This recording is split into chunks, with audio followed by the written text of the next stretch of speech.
I'm Malcolm Dewey. Thank you for joining me on this special demonstration video.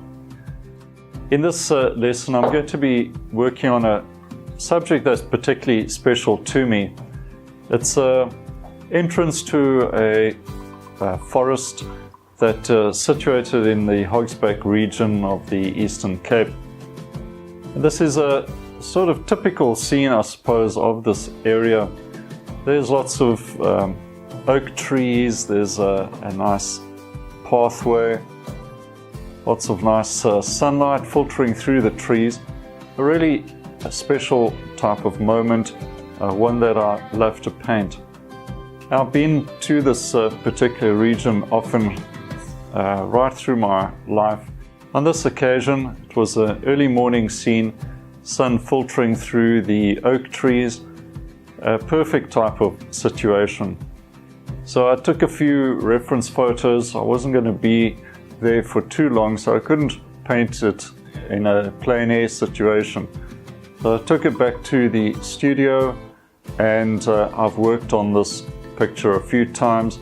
And in this particular demonstration, I'm painting on a canvas, 40 by 40 centimeters, using a pretty typical palette, basic range of yellow and red cadmiums, some alizarin crimson, ultramarine and cerulean blues, titanium white, a little bit of burnt sienna and yellow ochre, and that's about it.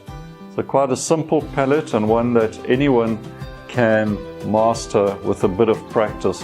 Throughout the video, I'm going to be talking about basic painting concepts as well. The issues of light and dark and warm and cool color temperature, and how to simplify a scene, how to focus on the shapes, things like that.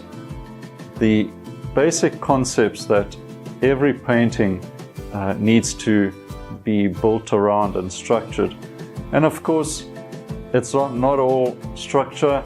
There's a lot of scope for personal expression.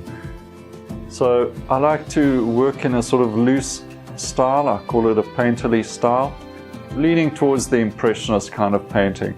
So you'll see how you can achieve this result without laboring the painting.